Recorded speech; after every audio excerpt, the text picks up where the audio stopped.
हमार हमार गांव चंदलहा है। हमारा नाम ममता है, मेरे पति नाम राकेश है।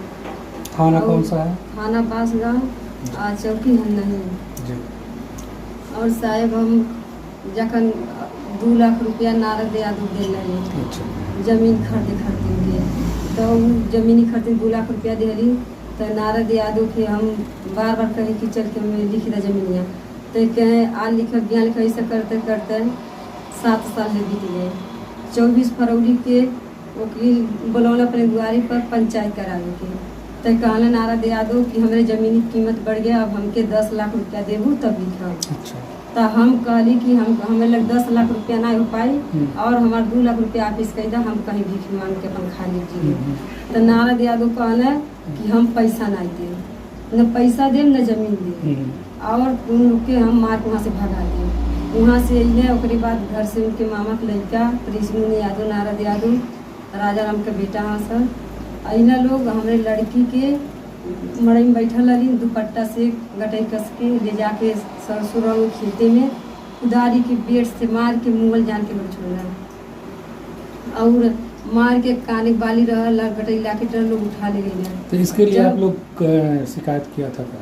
ओकरे बाद शायद 24 तारीख के मल्ला लोग 10 बजे मल्ला, 11 बजे हम थाने पर लिख गई। थाने गई तो थाने वाले कहला कि जा तू बिहान जा तुम्हारा केस लिखाई। ओकरे बाद वहाँ से हम घरे लेके ले जी चले दवाई करा घर में ले बैठल रही। 11:10 पर नारद यादव और ऋषि मुनि यादव हमारे घर में आग लगा दिया, अपने बच्चन के साथ लेके सुतल रही। जब आग लगा दिया तो थोड़ा दुख पर सड़क बनत रहा, तो वो लोग चिल्ला कि मड़ई में से निकल के भाग जा, आग लगा दिया सब।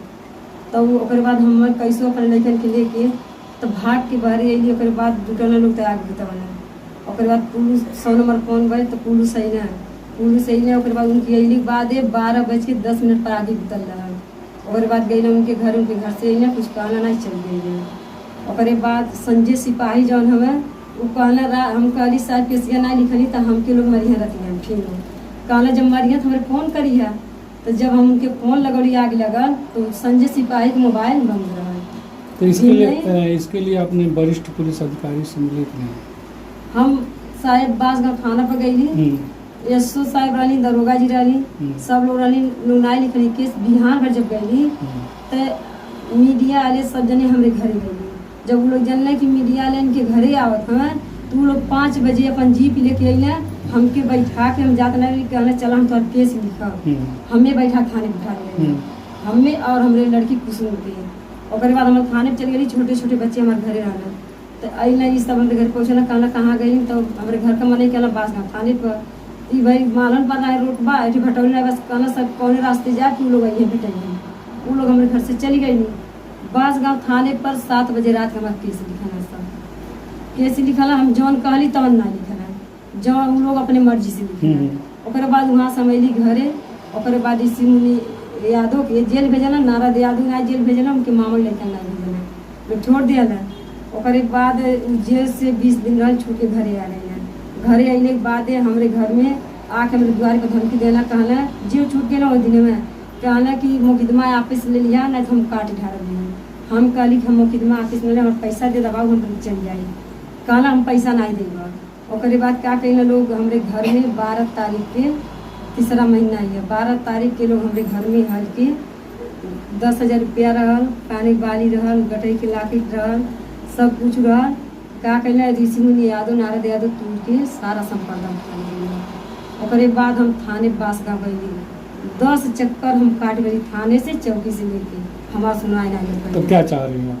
हम ये चाहते चाहें कि वो लोग हमारी ज़मीन दें और हमारा पैसा दें, जो चोरी करके हमारे ले सारा संपदा दे दें, और उन लोग के ले जाके सजाए करवा लिया। आप लोग हमें वो लोग कभी पा जाए जान से हमके मार दें, हमें कदम कदम पर लोग बदमाश लगल जाते अपने भी खो जाता के मारे। हम अपने बच्चन के लेके मार भैले के बाद 2 दिन खाली घरे रह वाली, 2 दिन के बाद से हम एगो धोबी हम उनके घर में हम जाके रहते हैं। आप लोग चल के वहाँ पूछ ली, चौराहा भर के मने बता दी बे हमरे रहले वहाँ बता दी कि हाँ राकेश के मेहरारू ये अपने बच्चन के लेके टुटाई मड़ई में रहेंगे पन्नी आते की बाकी।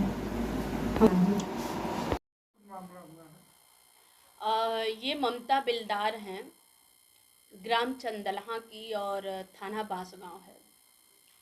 ये पिछले 4 महीने से गोरखपुर के उच्च अधिकारियों का दरवाज़ा खटखटा रही हैं। उसके साथ साथ स्थानीय थाने के भी दरवाज़ा खटखटा रही हैं न्याय के लिए।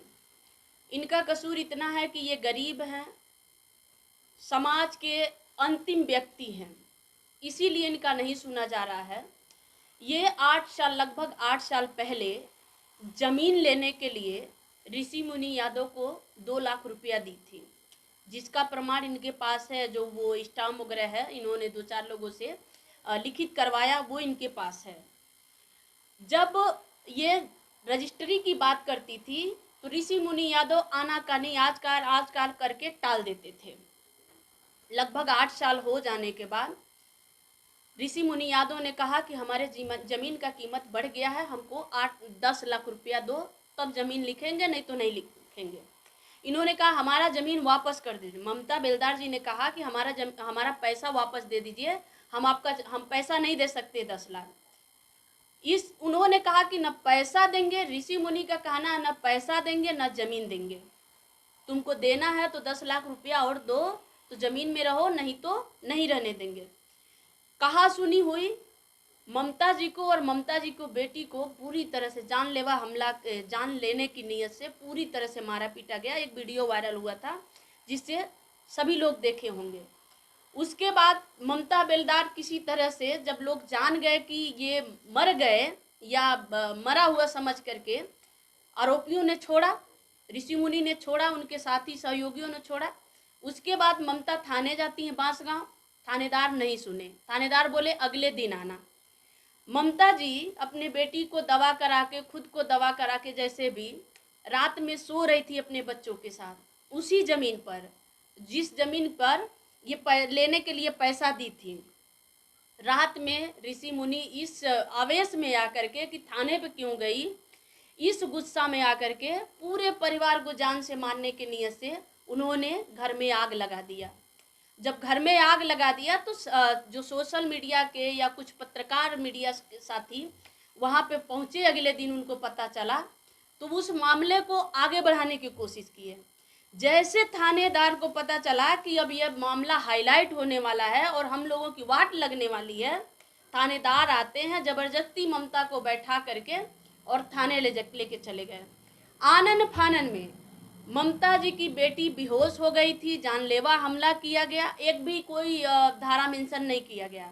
बस आनन फानन में उन्होंने FIR लिखा और इनके बेटी को, इनके पति को, मतलब बाप बेटी के रिश्ता को पति पत्नी का रिश्ता बना करके उन्होंने FIR दर्ज कर लिया। ये FIR कह रहा है, मैं नहीं कह रही हूँ, FIR है, FIR में है। उसके बाद आरोपी को जेल हो गया, लगभग 20-22 दिन तक वो जेल में रहा। जेल से आया तो FIR वापस करने के लिए और ज़मीन से कब्जा हटाने के लिए ममता जी को प्रताड़ित करने का मतलब सारे सीमा हद पार कर दिया। इनके घर में 3-3 बार उसने डाका डाला। इन्होंने मेहनत मजदूरी करके अपने बेटी की विदाई के लिए कुछ सामान इकट्ठा किए थे, कुछ ज्वेलर था, कुछ पैसे थे, सारा उन्होंने लूट लिया। ये थाने पे गई, थाने पे एप्लीकेशन दिया, SSP साहब को एप्लीकेशन दिया, कुछ नहीं हुआ, कोई सुनवाई नहीं हुआ। SSP साहब ने CO को लिख दिए, CO साहब बुलाए तो CO साहब कहने लगे तुम पैसा नहीं दी हो, पैसा दी हो तो तुम कसम खाओ। ये कसम खाने के लिए तैयार हो गई तो CO साहब कहने लगे तुमको कोड फूटेगी। थाने पे जा रही है तो थाने से भगा दिया जा रहा है। यहाँ तक अब मनबड़ इतना दबंग हो गए हैं, इतना मनोबल बढ़ गया है कि ममता को जान से मारने के लिए कभी भी रास्ते में घेर करके पत्थरबाजी कर रहे हैं, कभी हंसुआ चलाते हैं, कभी कुदार चलाते हैं। इनके घर पे आप देखेंगे जा करके तो घर तोड़ दिए हैं, मिट्टी की दीवार है, बड़े बड़े पेड़ पौधे इन्होंने लगाए। इनके घर में यहाँ तक दाल दलहन जो भी खाने पीने की सामग्री, रोजमर्रा की जो सामग्री है उसको भी उन्होंने नहीं छोड़ा, सब लूट ले गए। अब ममता को और ममता के परिवार को जान से मारने के नियत से पूरी कोशिश किया जा रहा है और जो बांसगांव की पुलिस है मौन हाथ पे हाथ रख करके इस बात की इंतजार कर रही है कि बस ममता का हत्या हो जाए तब हम जाएंगे। मैं अंबेडकर जनमोर्चा की राष्ट्रीय अध्यक्ष हूँ। मैं खुद भी ममता जी को लेकर के एसएसपी साहब से 2 बार मिल चुकी हूँ और ये बात सारे उच्च अधिकारियों के संज्ञान में मैं डाल चुकी हूँ। उच्च अधिकारी कहते हैं कि सीमा गौतम ऐसे केस लेकर के हमेशा आती हैं। अगर ममता जी को न्याय मिल जाता तो ममता जी सीमा गौतम के पास क्यों आती? और सीमा गौतम को क्या पड़ी है ममता जी को लेकर के दर बदर अधिकारियों की दरवाजा खटखटाने के लिए, न्याय के लिए? तो मैं आपके माध्यम से कहना चाह रही हूँ कि अगर ममता के साथ कुछ भी हुआ, इनके परिवार को कुछ भी आरोपी करते, कोई अनहोनी होती है, तो उसकी जिम्मेदार सीधे सीधे बांसगांव की पुलिस, हरनई चौकी इंचार्ज समेत सारे लोग होंगे।